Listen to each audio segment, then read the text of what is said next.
Dzień dobry kochani, mam nadzieję, że mnie widać, mam nadzieję, że mnie słychać. Dzisiaj kolejny dzień życia z czym? Z pompą ciepła, kochani. Lecimy sobie, bo czasu naprawdę mało i wszystko będzie nagrane, że tak powiem, z jednego ujęcia. Chciałem Wam pokazać kolejny montaż pompy ciepła TCAP 12 kW. Nie będzie tu nic nadzwyczajnego, ale chciałem pokazać Wam, jaki jest zakres pracy, jak to zostało wykonane. I pompy niestety nie uda się odpalić, więc nie będzie Waszego ukochanego testu głośności. Ale myślę, że dla osób takich, którzy zastanawiają się nad pompą ciepła TCAP 12 kW, czyli pompą do zapotrzebowania gdzieś w okolicach 5 ton spalania ekogroszku, w okolicach 15-16 kW zapotrzebowania przy minus 20, to będzie dobre rozwiązanie. Niezależnie czy to będzie podłówka, czy to będą grzejniki do powiedzmy 45-48 stopni, bardzo dobre rozwiązanie, bardzo dobra pompa. Ok, agregacik od dupy strony sobie zaczynamy. Agregacik stanął standardowo na krawężnikach, na połówkach krawężników drogowych, czyli 30 cm od podłoża. Znajdujemy się z tyłu domu. Tutaj przedtem był chyba skład jakiś opału. Tutaj jeszcze był taki daszek, który zdemontowaliśmy przy okazji montażu pompy ciepła. Wypływ, jeżeli chodzi o wypływ z kroplin, bo jak pompa grzeje, to leje nam się tutaj woda, będzie bezpośrednio pod pompę. Nikt tutaj nie ma żadnego traktu komunikacyjnego, nikomu to nie będzie przeszkadzało.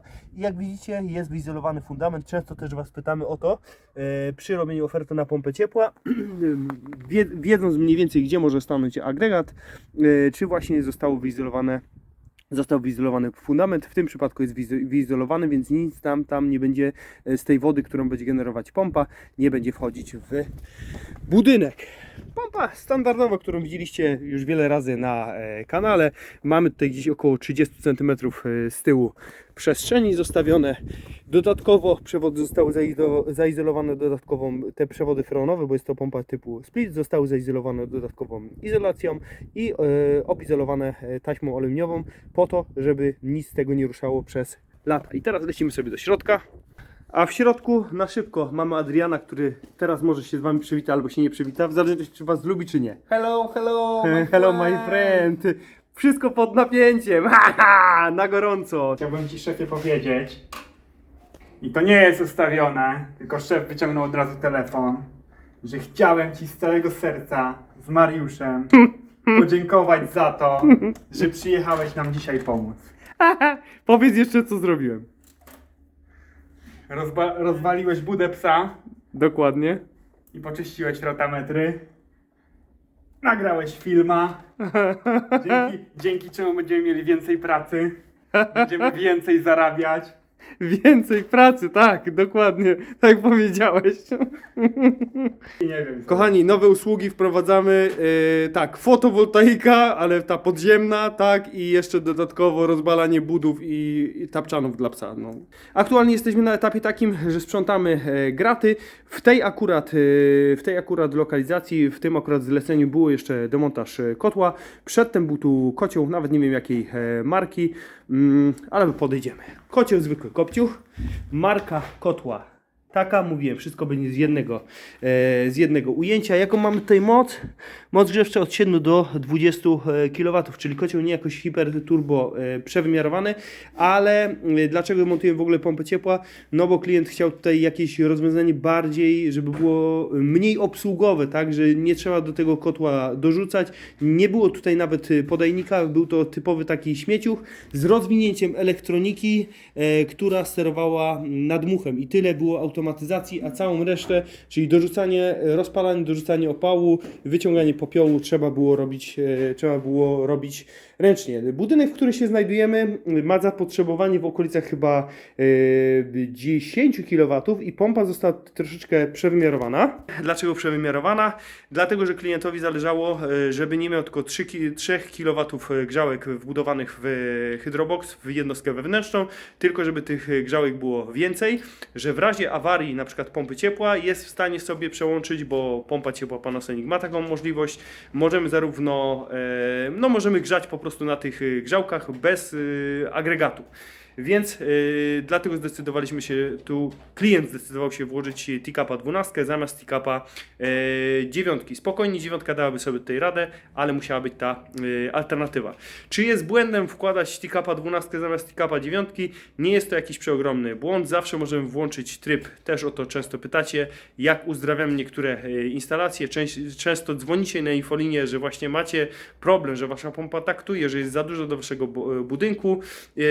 Można ograniczyć jej moc, włączając tryb cichy.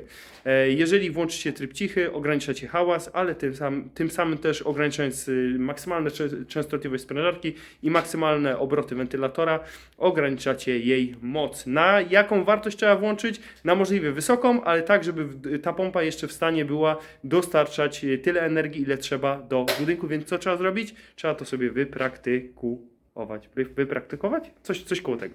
Ok, reszta instalacji, był tutaj wyrzucony boiler. Dlaczego? Boiler, który tutaj macie, ma powierzchnię wężownicy 1,4 m2. Jest to za mało, jeżeli chodzi do pompy ciepła Teacup 12 kW.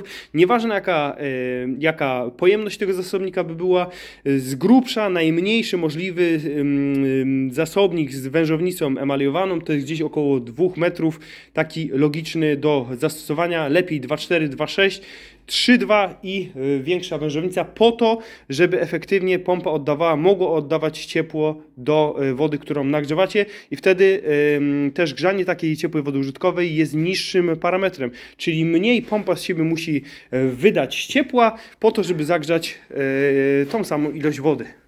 Dobra, idziemy sobie, tutaj mamy zasilanie, które ładnie, tak, ten majster ogarnia. Wchodzimy sobie tutaj. Przechodzimy tu z zasilaniem i lecimy tak do rurek i do hydroboxu, do jednostki wewnętrznej. Może przerzucę się na szeroki kąt, żeby Wam pokazać, co tutaj zostało zmienione. Przedtem w tym miejscu stał kocioł, tutaj był podłączony do komina, wyleciało to. Jeszcze z zakresu było czyszczenie w ogóle instalacji, które tutaj wykonaliśmy. Nie było tu wrzuconej żadnej chemii. Było to płukane czystą wodą. Za dużo tutaj nie było osadów, ale trochę w sumie było tych osadów. Jeżeli chodzi o czegoś krążącego w instalacji, raczej to były osady, które były takie rdzawe. Teraz Wam wrzucam, jak to wyglądało, jeżeli chodzi o rotametry, bo rotametry teraz wyglądają tak.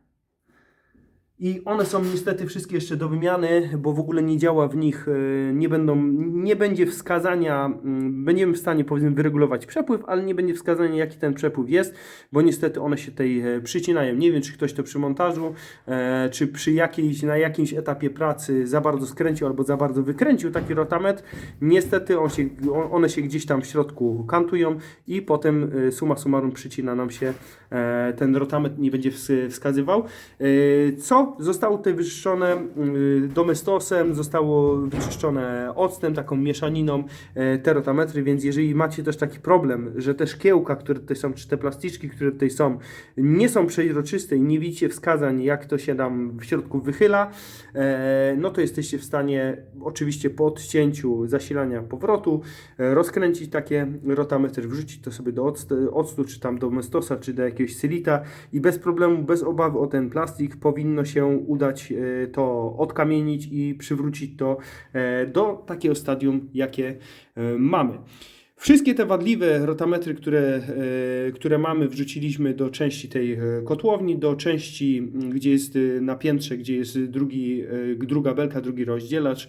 Już powiedzmy są wrzucone te rotametry, które są lepsze, ale zauważyłem, że one wszystkie mają wadę taką, że jeżeli ten rotametr pójdzie do góry, to i tak pokazuje gdzieś około pół litra, 3 litra przepływu, więc takie to trochę do dupy, ja bym to wszystko wymienił. I teraz trzeba będzie dobrać taki rotametr, bo nie znalazłem na internecie na szybko jakiej, chyba że wy wiecie, popatrzcie, tutaj jest taka sygnatura, takie C i koziołek. Jeżeli ktoś wie, czy takie rotametry są dostępne, to piszcie w komentarzach lub napiszcie do nas na maila, bo klientowi trzeba by było najlepiej te wszystkie rotametry wymienić. Ok, co tutaj, bo nie powiedziałem w ogóle, jaka jest instalacja. Instalacja jest tak, że i tak też było zrobione. Na wszystkie obwody idzie jeden parametr. Nie mamy tutaj żadnego bufora, mamy tutaj stały przepływ, nie mamy żadnego sterowania podłogówką, no bo nie widzicie tutaj osobnych siłowników. Czyli to, co nam wychodzi, idzie albo na boiler, albo idzie do podłogówki, wchodzi na jeden rozdzielacz lub idzie do drugiego rozdzielacza do góry, powraca sobie, tak, łączy się góra z dołem, tutaj mamy powrót i leci sobie przez separator zanieczyszczeń do pompy ciepła, do ponownego podgrzania. Mówiłem o płukaniu, mówiłem o czyszczeniu rotametrów. W układzie mamy tutaj większość podłogówki plus chyba 3 grzejniki, więc tak to wygląda. Za ścianą widzieliście okienko, za ścianą mamy tutaj agregat, gdzieś około 3 metrów może linii freonowej do jednostki. Jest 3 metry zachowany, Adrian wrzeszczy, do hydroboksu.